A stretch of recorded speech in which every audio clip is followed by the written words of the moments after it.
अस्सलाम वालेकुम dear students. मैं हूं आपका टीचर मोहम्मद इमरान। आज हाज़िर हुए हैं एक नए टॉपिक के साथ। टॉपिक आज हमारा है ब्लड ट्रांसफ्यूजन, बायोलॉजी का क्लास 9th। ब्लड ट्रांसफ्यूजन, तो आइए सबसे पहले इसका डिफिनीशन देखते हैं ब्लड ट्रांसफ्यूजन का। Blood transfusion is a transfer of blood from a healthy person to a patient. अगर हम सिंपल उर्दू में इसको डिफ़ाइन करें तो इसका डिफिनीशन कुछ इस तरह है कि खून देने के अमल को ब्लड ट्रांसफ्यूजन कहते हैं। जब एक हेल्दी पर्सन एक पेशेंट को खून देता है तो इस खून देने के अमल को हम ब्लड ट्रांसफ्यूजन कहते हैं। अब ये इतना सिंपल अमल भी नहीं है, इस अमल में बहुत सारे कॉम्प्लिकेशन और इम्प्लिकेशंस हैं। तो वो क्या है ब्लड ट्रांसफ्यूजन के दौरान, चले आए उनको समझते हैं। Blood matching test or blood group test is the first and most important step while performing transfusion from a healthy person to the patient. किसी भी एक तवाना आदमी से यानी हेल्दी पर्सन से किसी एक पेशेंट को खून देने के अमल सबसे इम्पॉर्टेंट और सबसे पहला अमल होता है। मतलब कोई भी इंजर्ड पेशेंट आता है या कोई भी ऐसे पेशेंट अगर उसको एक्सीडेंट की वजह से खून की कमी हो गई होती है या वो एनीमिक है या कोई और मसला है, उसको जेनेटिकल प्रॉब्लम थैलेसीमिया है, तो ऐसे पेशेंट को ब्लड ट्रांसफ्यूज़ किया जाता है। ऐसे पेशेंट को जो ब्लड ट्रांसफ्यूज़ किया जाता है उसको पहले उसका एक टेस्ट होता है जिसको ब्लड ग्रुप टेस्ट कहते हैं। अब एक पर्सन जिसका ब्लड ग्रुप ए है, जो हमने पहले पढ़ा है कि जाहिर सी बात है उसके बाद उसके पास बाय बर्थ एंटीजन ए होता है और उसमें एंटीबॉडीज़ भी बनते हैं। वो किसी ऐसे बंदे को खून नहीं दे सकता जिसका ब्लड ग्रुप बी होगा, क्योंकि उसके पास एंटीजन बी है और एंटी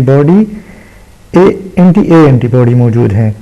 अब ए वाला बी को इसलिए नहीं खून दे सकता क्योंकि इस ए वाले के ब्लड ग्रुप में एंटीबॉडीज़ बी तैयार हो रहे हैं, जो अगर बी के खून में जाएंगे उसके साथ मिक्स होगा तो एंटीबॉडी बी एंटीजन बी के खिलाफ रद्द-ए-अमल करेगा, रिएक्शन करेगा और इसी तरह ब्लड क्लॉटिंग और कोगुलेशन और क्लम्पिंग हो जाएगा। इसकी वजह से बाज़ औक़ात डेथ भी हो सकती है। एबीओ ब्लड ग्रुप सिस्टम, ये चार्ट हमने पहले भी पढ़ा था अपने पिछली क्लास में कि रेड ब्लड सेल्स पर दो किस्म के एंटीजन होते हैं, एंटीजन ए और एंटीजन बी। यानी ब्लड ग्रुप ए पर एंटीजन ए होता है, ब्लड ग्रुप बी पर एंटीजन बी होता है और ब्लड ग्रुप ए बी पर दोनों एंटीजन ए और बी पाए जाते हैं, जबकि ब्लड ग्रुप ओ पर कोई भी एंटीजन नहीं पाया जाता। इसी तरह ब्लड ग्रुप ए में एंटीबॉडीज़ एंटी बी एंटीबॉडीज़ तैयार होते हैं, ब्लड ग्रुप बी में एंटी ए एंटीबॉडी तैयार होते हैं। इसी तरह ए बी ब्लड ग्रुप में कोई भी एंटीबॉडी तैयार नहीं होता और ओ ब्लड ग्रुप में एंटी ए और एंटी बी एंटीबॉडी तैयार होते हैं। एक और टॉपिक हमारा आरएच ब्लड ग्रुप सिस्टम है। आरएच ब्लड ग्रुप सिस्टम को भी सबसे पहले कार्ल लैंडस्टीनर ने 1930 में डेवलप किया था।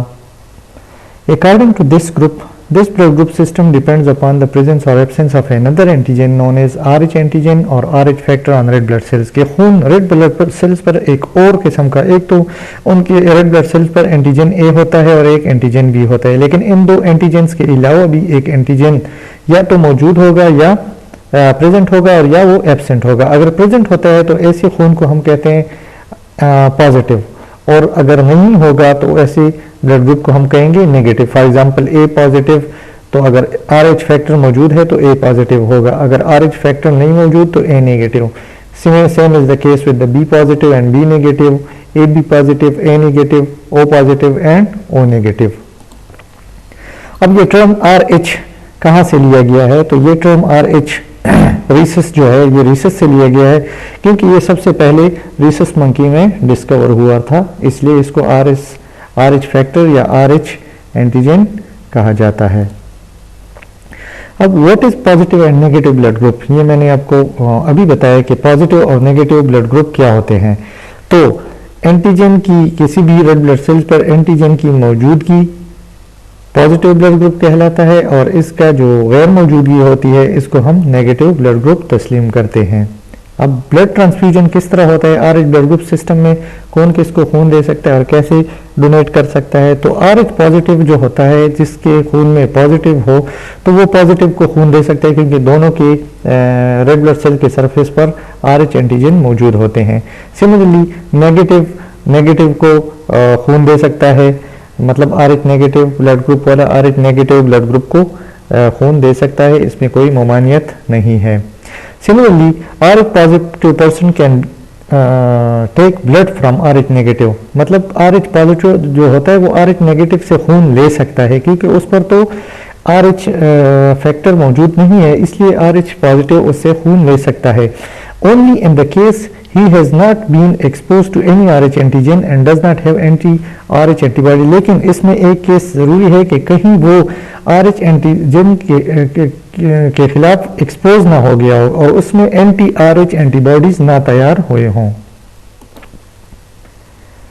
ये सब एक ग्रुप से चार्ट से समझने की कोशिश करते हैं। अब एक तरफ है डोनर ब्लड ग्रुप और एक तरफ है रिसिपिएंट ब्लड ग्रुप, यानी ए और ओ, ये किसको खून दे सकते हैं, ए को खून दे सकते हैं, या ए ब्लड ग्रुप जो है वो ए से भी खून ले सकता है और ओ से भी खून ले सकता है। इसी तरह बी ब्लड ग्रुप जो है वो रिसिपिएंट है बी का और ओ का, यानी बी ब्लड ग्रुप बी से भी खून ले सकता है और ओ से भी खून ले सकता है। इसी तरह ए बी जो है इसको हम यूनिवर्सल रिसिपिएंट भी बोलते हैं, तो ये ए ब्लड ग्रुप से भी खून ले सकता है, बी ब्लड ग्रुप से भी खून ले सकता है, ए बी ब्लड ग्रुप से भी खून ले सकता है और ओ से भी खून ले सकता है।